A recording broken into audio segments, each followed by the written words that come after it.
J'ai découvert que mon mari est gay. Il y a 6 mois, je suis rentrée plus tôt que prévu à la maison. J'ai ouvert la porte de ma chambre et j'ai vu mon mari avec un autre homme, son meilleur ami, dans notre lit. Mon mari ne me trompe pas avec une autre femme. Mon mari me trompe parce qu'il n'a jamais aimé les femmes. Je m'appelle Fatou, j'ai 31 ans. Je vis en région parisienne. J'ai été mariée pendant 6 ans à un homme qui vivait en mensonge total. Un mensonge qui m'a détruite. Et le pire dans tout ça? Je réalise aujourd'hui que moi aussi, j'ai contribué à ce mensonge.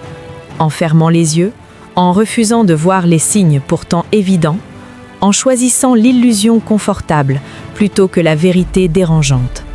Voici mon histoire. L'histoire d'une femme qui a servi de couverture pendant 6 ans, sans le savoir. Pour que vous compreniez vraiment, il faut que je vous ramène 8 ans en arrière, au début de cette histoire. J'avais 23 ans. J'étudiais le droit à Paris.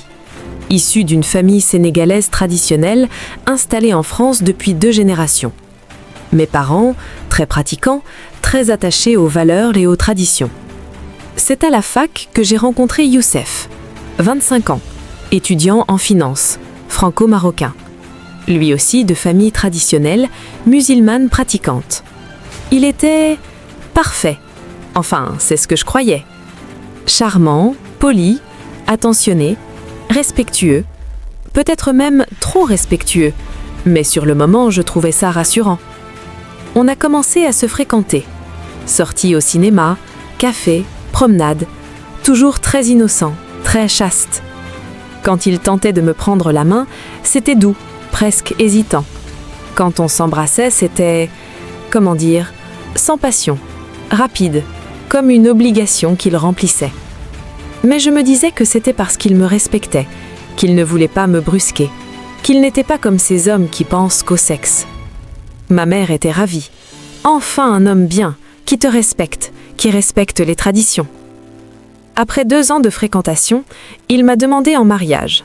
Demande officielle à mes parents, tout dans les règles. J'ai dit oui, j'étais heureuse, mes parents étaient fiers, tout semblait parfait. Mais il y avait une chose qui me dérangeait un peu. Youssef insistait pour qu'on attende le mariage pour, vous savez, l'intimité physique complète.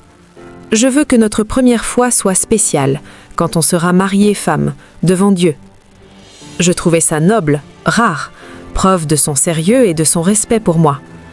Aujourd'hui, je comprends que c'était surtout une excuse commode pour repousser l'inévitable. Le mariage a eu lieu 1 an plus tard. Grande cérémonie traditionnelle, 2 familles réunies, plus de 200 invités. Tout était magnifique. Ma robe, les fleurs, la fête. Je me souviens de ce moment où on dansait ensemble. Je le regardais, mon mari. Je me disais que j'étais la femme la plus chanceuse du monde. Puis est venue la nuit de noces. On était dans notre nouvel appartement à Aubervilliers, un 2 pièces qu'on avait meublé ensemble. Je portais de la lingerie blanche que j'avais achetée spécialement. J'étais nerveuse, excitée, un peu inquiète. C'était ma première fois. Youssef est entré dans la chambre. Il m'a regardée et j'ai vu quelque chose dans ses yeux. Pas du désir, de l'appréhension, presque du dégoût. Non, je devais imaginer, c'était juste de la nervosité. Ce qui s'est passé ensuite, c'était maladroit, rapide, mécanique, douloureux pour moi. Il n'y avait aucune tendresse, aucune connexion. Quand c'était fini, il s'est retourné immédiatement et s'est endormi. Je suis restée éveillée toute la nuit, en me disant que c'était normal, que les premières fois sont toujours comme ça, que ça s'améliorerait. Mais ça ne s'est jamais amélioré. Les 6 années qui ont suivi ont été étranges. Notre vie sexuelle était quasi inexistante. 1 fois par mois, parfois même moins. Et quand ça arrivait, c'était toujours pareil. Mécanique, sans passion, les yeux fermés, vite fait. J'essayais de parler avec lui. « Youssef, est-ce que tu me trouves attirante ? » ?»« Bien sûr que oui, tu es ma femme. »« Alors pourquoi tu ne me touches jamais ?» Il avait toujours une excuse, toujours. « Je suis fatiguée, le travail est stressant en ce moment. J'ai mal à la tête. J'ai trop mangé, je ne me sens pas bien. On a toute la vie devant nous, pourquoi tu me mets la pression ?» Et moi, je me sentais rejetée, laide, indésirable, comme si mon propre mari ne voulait pas de moi. Je compensais en essayant d'être la femme parfaite dans tous les autres domaines. La maison toujours impeccable, les repas délicieux chaque soir, son linge toujours repassé, ses vêtements choisis avec soin, tout pour lui plaire, pour qu'il me regarde, pour qu'il me désire. Mais rien ne changeait. Pendant ce temps, il y avait Karim, son meilleur ami depuis l'adolescence. Karim était présent dès le début, témoin à notre mariage, toujours là, toujours fourré chez nous. Grand, athlétique, célibataire endurci. À 32 ans, jamais de copine sérieuse. Karim n'a pas trouvé la bonne, disait Youssef. Il est difficile. Youssef et Karim passaient un temps fou ensemble, énormément de temps. Sorties entre hommes 3-4 fois par semaine, matchs de foot au stade, soirées jeux vidéo, restaurants, cinéma, toujours ensemble. Des week-ends entiers de randonnée ou de pêche, juste eux deux. Ils partaient le samedi matin, revenaient le dimanche soir. Au début, je ne disais rien. Les hommes ont besoin de leurs amis, c'est normal. Mais avec le temps, je commençais à me sentir de trop, comme la troisième roue du carrosse dans mon propre mariage. Il y avait d'autres choses aussi, des petits détails qui ne collaient pas. Youssef recevait des messages tard le soir. Il souriait en les lisant, puis cachait son écran quand je m'approchais. C'est qui ? Karim, il m'envoie des blagues. Des blagues qui le faisaient sourire comme ça, comme un adolescent amoureux ? Il sortait acheter du pain et revenait 2 heures plus tard. Désolé, j'ai croisé Karim, on a bu un café. Toujours Karim, encore Karim, Karim partout. Quand Youssef rentrait de ses longues sorties avec lui, il sentait différent. Pas de parfum de femme, mais autre chose. Une odeur que je ne reconnaissais pas, masculine, étrangère. Il prenait toujours une douche immédiatement en rentrant, même tard le soir. Et puis, il y avait le sujet qui fâche dans nos 2 familles. Après 3 ans de mariage, pas d'enfant. Ma belle-mère a commencé les remarques. « Alors, qu'est-ce que tu attends ? Tu n'es pas une vraie femme ou quoi ?» Ma propre mère, plus douce mais inquiète. « Fatou, tu devrais peut-être consulter un médecin. » J'ai fait tous les tests possibles. Gynécologue, bilan hormonal, échographie, tout. Résultat, je suis parfaitement fertile. Tout va bien chez moi. Et Youssef, il devrait faire un spermogramme. J'ai suggéré ça à Youssef. Il a refusé catégoriquement. Pas besoin, il n'y a aucun problème, ça viendra quand Dieu le voudra. Arrête de stresser. Mais comment avoir un enfant quand on fait l'amour 1 fois par mois et encore ? Je commençais à penser que j'étais le problème, que quelque chose en moi me dégoûtait, que je n'étais pas assez belle, pas assez désirable. Alors j'ai commencé à changer, encore plus. Nouvelle coiffure, mèche blonde, puis brune, puis je suis revenue au naturel. Nouvelle garde-robe, plus sexy, puis plus classique, puis plus moderne. J'ai perdu du poids. Salle de sport 5 fois par semaine, régime strict. J'ai acheté de la lingerie, rouge, noire, en dentelle, provocante. Un soir, je l'attendais dans le lit. Bas, porte-jartelle, soutien-gorge en dentelle. Il est entré, il m'a vue, et là, j'ai vu son visage. Pas de désir, de la gêne, presque du dégoût. « Fatou, qu'est-ce que tu fais ? J'ai envie de toi. Je suis fatiguée, vraiment. Demain peut-être. » Il a pris son oscillet et il est allé dormir sur le canapé. Cette nuit-là, j'ai pleuré pendant des heures, en me demandant ce qui n'allait pas chez moi. Il y a 2 ans, il y a eu un incident. Un incident qui aurait dû me faire comprendre. Mais j'ai choisi de l'ignorer. Un samedi après-midi, j'étais chez ma sœur, à Créteil. Mon téléphone était déchargé. J'ai emprunté celui de Youssef qu'il avait oublié sur notre table de salon. J'allais juste appeler ma mère, c'est tout. Mais en prenant le téléphone, j'ai vu des notifications, des messages WhatsApp de Karim. Je n'allais pas lire, je ne suis pas le genre de femme qui fouille, vraiment. Mais le message était affiché sur l'écran de verrouillage. « Tu me manques déjà, mon cœur. Vivement ce soir. Cœur. » Mon cœur s'est arrêté. Mon cœur ? Vivement ce soir ? Un emoji cœur ? J'ai ouvert le téléphone. Code 1, 2, 3, 4. Youssef utilisait toujours des codes simples. J'ai lu les messages. Des dizaines, des centaines peut-être. J'ai hâte de te voir. Tu étais incroyable hier soir. Je t'aime. Quand est-ce qu'on pourra enfin être ensemble pour de vrai ? Je t'aime. Il disait je t'aime à Karim, à un homme.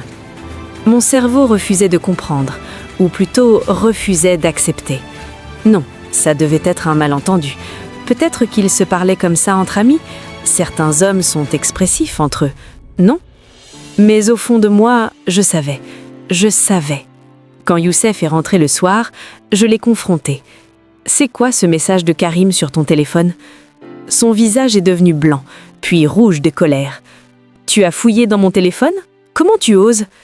Réponds à ma question. Pourquoi Karim t'écrit des messages d'amour ? Des messages d'amour ? Tu délires complètement. Karim et moi, on est comme des frères, depuis l'enfance. On se dit des trucs affectueux, c'est normal. Normal de dire « tu me manques mon cœur ?» Oui, entre amis proches.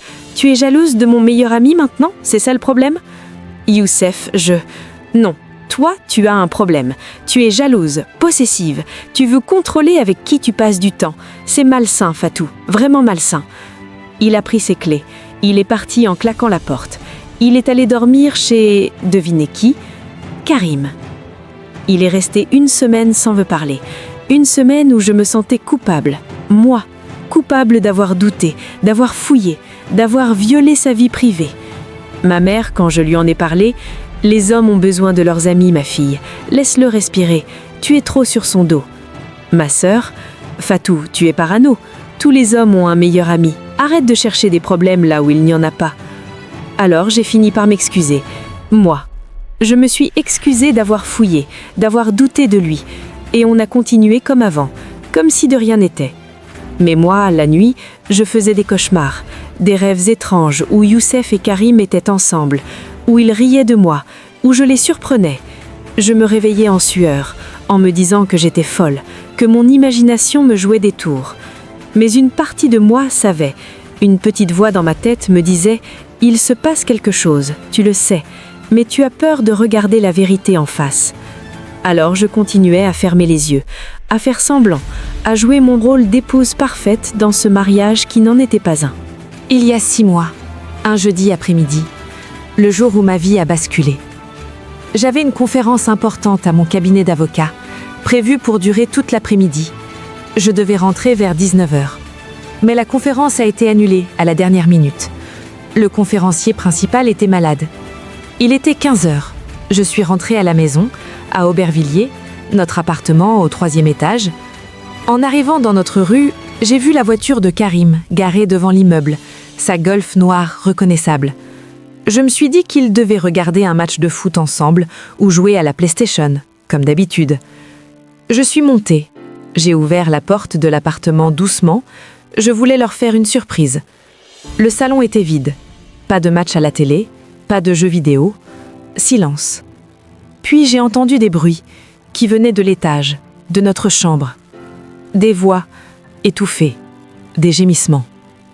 Mon cœur a commencé à battre très fort. Mes mains tremblaient. Je suis montée l'escalier qui mène à notre mezzanine, où se trouve notre chambre. Une marche après l'autre. Chaque marche était une torture. Les bruits devenaient plus clairs, plus distincts. La porte de notre chambre était entr'ouverte. J'ai regardé et j'ai vu Youssef et Karim, dans notre lit, nus, ensemble, enlacés. Karim était au-dessus de Youssef. Ils s'embrassaient, passionnément, avec une intensité que je n'avais jamais vue chez mon mari. Youssef gémissait. Il avait les yeux fermés. Ses mains caressaient le dos de Karim, avec tendresse, avec désir. Le désir que je n'avais jamais vu dans ses yeux quand il me regardait. Je suis restée figée. Je ne sais pas combien de temps. 5 secondes ? 10 ? Une éternité. Mon cerveau refusait de traiter l'information. C'était trop à la fois. Et puis j'ai crié. Un cri qui est sorti du plus profond de moi. Primal, déchirant. Ils se sont séparés brutalement. Karim s'est retourné. Nos yeux se sont croisés. Il est devenu blanc. Youssef a vu mon reflet dans le miroir de la chambre.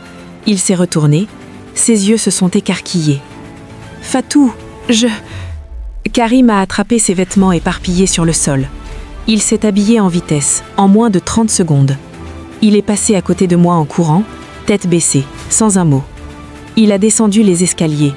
J'ai entendu la porte d'entrée claquer. Youssef était toujours dans le lit. Il avait tiré le drap sur lui. Il pleurait. Moi, je restais dans l'embrasure de la porte, incapable de bouger, incapable de parler. Combien de temps on est resté comme ça ? Je ne sais pas. Finalement, j'ai trouvé ma voix, tremblante, brisée. Depuis combien de temps? Silence. Depuis combien de temps? 8 ans. Avant notre mariage, pendant notre mariage, tout le temps. Notre mariage, c'était quoi pour toi? Il plairait, vraiment. Pas des larmes de crocodile, de vraies larmes de détresse. Je suis désolée, je suis tellement désolée. Réponds à ma question, notre mariage, c'était quoi? Une erreur, un mensonge. Je pensais que je pouvais changer, que je pouvais devenir normale. Normal, il a dit. Tu m'as épousée en sachant que tu aimais les hommes? Mes parents, tu ne comprends pas, ils m'auraient renié. Dans notre famille, notre culture, être gay, c'est la pire des hontes. Alors tu m'as utilisée, comme couverture, comme façade pour cacher ce que tu es. Non, enfin, oui, mais je ne voulais pas te faire de mal. Je pensais vraiment que l'amour viendrait, que je pourrais t'aimer comme une femme. Et Karim, il était là avant moi? Oui, on est ensemble depuis qu'on a 17 ans. Mais on ne pouvait pas vivre notre amour au grand jour, tu comprends? Nos familles ne l'auraient jamais accepté. Alors tu m'as sacrifié, moi, ma vie, mes sentiments, pour votre confort. Fatou, je t'aime, comme une sœur, comme une amie. Ta gueule, ne me dis pas que tu m'aimes, tu ne sais même pas ce que ce mot veut dire. J'ai commencé à jeter des choses, des oreillers, des livres, tout ce qui me tombait sous la main. 6 ans de ma vie, 6 ans où je me suis détestée, où j'ai cru que j'étais laide, que je n'étais pas assez bien, où j'ai tout fait pour te plaire. Je sais. Tu m'as laissé croire que c'était moi le problème, que c'était ma faute si notre couple ne fonctionnait pas. Je pleurais maintenant, sanglots incontrôlables. Sors de cette maison, maintenant. Fatou, sors. Il est parti. Il a pris quelques affaires et il est parti. Chez Karim, j'imagine. Je suis restée seule dans cet appartement, dans cette chambre, ce lit où tout venait de s'effondrer. J'ai arraché les draps, je les ai jetés. Je voulais tout brûler, tout détruire. J'ai appelé ma sœur, Aminata. « Viens, s'il te plaît, viens maintenant !» Elle est arrivée 1 heure plus tard. Elle m'a trouvée assise par terre dans le salon, vide, en état de choc. Qu'est-ce qui s'est passé? Je lui ai tout raconté, tout. Elle était sous le choc aussi. Quoi? Youssef est gay? Oui, et avec Karim, depuis toujours. Oh mon Dieu! Fatou, je suis tellement désolée. Elle m'a emmenée chez elle, à Créteil. Je ne pouvais pas rester dans cet appartement, pas avec ces images dans ma tête. Les jours suivants, Youssef m'appelait, encore et encore. J'ignorais ses appels. Puis il m'a envoyé un long message. « Fatou, je sais que tu ne veux pas me parler, je comprends. Je sais que je t'ai fait du mal. Mais s'il te plaît, je te supplie, ne dis rien à nos familles, pas la vraie raison. Ils ne comprendraient pas. Mon père, il me tuerait, littéralement. Dans notre famille, notre communauté, l'homosexualité, tu sais ce que c'est. S'il te plaît. » Je le lisais, relisais, en me demandant pourquoi je devrais protéger son secret après ce qu'il m'a fait. Mais en même temps, j'étais déchirée. Parce que oui, nos communautés sont impitoyables avec l'homosexualité. Je le savais, j'avais grandi là-dedans. Si je disais la vérité, Youssef serait rejeté par sa famille, peut-être en danger physique. Son père est un homme très traditionnel, très dur. Est-ce que je voulais vraiment avoir ça sur la conscience ? Mais moi aussi j'étais victime. Pourquoi je devrais porter son mensonge en plus du mien? Ma belle-mère a commencé à appeler. « Fatou, qu'est-ce qui se passe? Youssef dit que vous avez des problèmes. Pourquoi tu as quitté la maison? On a des problèmes de couple. On a besoin d'espace. » Des problèmes de couple? Ça fait 6 ans que vous êtes mariés. C'est normal d'avoir des hauts et des bas. Rentre à la maison et arrange-toi avec ton mari. C'est plus compliqué que ça. Plus compliqué? Tu as rencontré quelqu'un d'autre, c'est ça? Non, bien sûr que non. Alors quoi? Tu abandonnes ton mariage pour rien? Les femmes aujourd'hui, vous n'avez aucune patience. Ma propre mère était plus douce, mais tout aussi insistante. Ma fille, qu'est-ce qui se passe vraiment? Tu peux me parler. J'avais envie de tout lui dire, de crier la vérité. Mais les mots ne sortaient pas. Parce que je savais ce qui se passerait. Le scandale, la honte.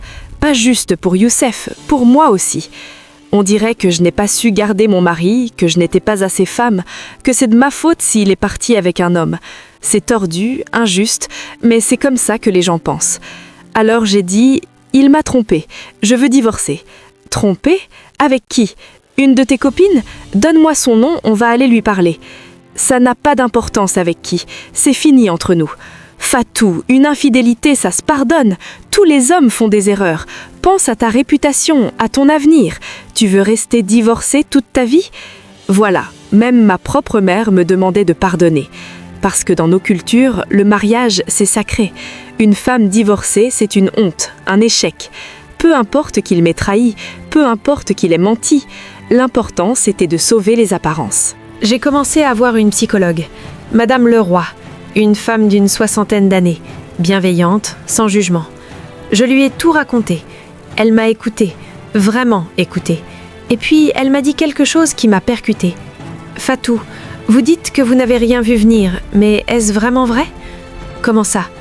Tous ces signes que vous me décrivez, le manque d'intimité, les sorties constantes avec Karim, les messages, le refus de vous toucher, vous ne les avez vraiment pas vus?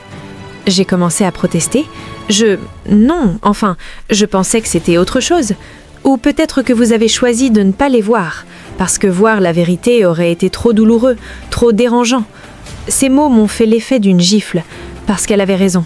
Au fond de moi, je savais, depuis le début ou presque, je savais que quelque chose n'allait pas. La nuit de noces catastrophique, le manque de désir constant, Karim omniprésent, les messages suspects, j'avais tous les indices, mais j'avais choisi de les ignorer, de les rationaliser, de trouver des excuses. Parce qu'admettre la vérité aurait signifié admettre que mon mariage était un mensonge, que je vivais une illusion. Et j'avais trop investi dans cette illusion. 6 ans de ma vie, ma réputation, l'approbation de ma famille. Alors j'avais préféré me mentir à moi-même, me dire que tout irait mieux, que c'était temporaire, que c'était ma faute et que je devais juste essayer plus fort. J'ai été complice de mon propre mensonge, j'ai dit à Madame Leroy. Pas complice, victime, mais une victime qui, pour se protéger psychologiquement, a choisi le déni. C'est un mécanisme de défense très humain. Mais maintenant, je me sens coupable, comme si j'aurais dû savoir, comme si j'aurais dû agir plus tôt. La culpabilité est normale, mais elle ne doit pas vous définir. Youssef a fait le choix de vous mentir, de vous utiliser. Vous n'êtes pas responsable de ces choix. Ces séances m'ont aidé, lentement, progressivement, à comprendre que oui, j'avais fermé les yeux, mais que ça ne rendait pas la trahison moins réelle. À comprendre que Youssef était lui aussi victime d'une société qui ne l'acceptait pas tel qu'il était, mais que ça n'excusait pas de m'avoir utilisé comme couverture pendant 6 ans. J'ai demandé le divorce, officiellement. Youssef a accepté immédiatement. Il ne s'est pas battu. Pour la maison, l'argent, rien. On s'est vu chez le notaire pour signer les papiers. C'était la première fois qu'on se revoyait depuis la découverte. Il avait l'air libre, plus léger, comme si un poids énorme avait été retiré de ses épaules. Fatou, je veux que tu saches que je regrette. Vraiment. Je n'aurais jamais dû t'entraîner dans ce mensonge. Tu regrettes de m'avoir fait du mal ou tu regrettes de t'être fait prendre? Les deux, je regrette tout. Qu'est-ce que tu vas faire maintenant? Karim et moi, on va vivre ensemble, officiellement. On a trouvé un appartement à Montreuil, loin de nos familles. Tu vas leur dire la vérité? Non, jamais. On va juste dire qu'on partage un appartement parce que c'est moins cher. Colocataire. Encore le mensonge. Toujours le mensonge. Et moi, je suis censée garder ton secret? S'il te plaît. Je sais que je n'ai pas le droit de te demander ça, mais mon père, tu sais comment il est. Je le savais. Son père était un homme traditionnel, très strict, très religieux. Si Youssef lui disait qu'il était gay, Dieu sait ce qui se passerait. J'ai dit à nos familles que tu m'avais trompé, c'est tout. Je n'ai pas dit avec qui. Merci. Je ne le fais pas pour toi. Je le fais parce que je ne veux pas avoir ta mort sur la conscience si ton père fait quelque chose de stupide. On a signé les papiers, 6 ans de mariage dissous en 1 heure. Ça fait maintenant 6 mois. Je suis célibataire, je vis seule dans un studio à Montreuil. Je continue la thérapie. J'apprends à me reconstruire, à retrouver mon estime de moi. Ma famille ne connaît toujours pas la vraie raison du divorce. Je leur ai dit qu'ils m'avaient trompée et qu'on n'était plus compatibles. Ils me poussent déjà à rencontrer quelqu'un de bien, à ne pas perdre de temps, à fonder une famille, comme si j'étais un produit avec une date de péremption. Youssef vit avec Karim maintenant. D'après ce que je sais, ils sont heureux ensemble. Moi, je suis en colère, triste, Soulagée, tout à la fois. En colère parce qu'il m'a volé 6 ans de ma vie, parce qu'il m'a fait croire que j'étais le problème. Triste parce que je comprends sa douleur. Grandir en sachant que ce que tu es est inacceptable pour ta famille, c'est terrible. Soulagée parce que maintenant je sais. Je n'ai plus à me demander ce qui n'allait pas chez moi. Ce n'était pas moi, ça a toujours été lui. Voilà mon histoire. Mon mari est gay. Il m'a épousée pour cacher sa vérité, et moi j'ai fermé les yeux parce que c'était plus facile que de voir. Mes questions pour vous. Aurais-je dû révéler son homosexualité à nos familles? Suis-je complice en gardant son secret? Est-il une victime de la société ou un manipulateur qui m'a utilisé? Ou les deux? Aurais-je dû voir les signes plus tôt? Peut-on pardonner à quelqu'un qui vous a utilisé comme couverture pendant des années? Dites-moi ce que vous pensez dans les commentaires. Merci de m'avoir écouté.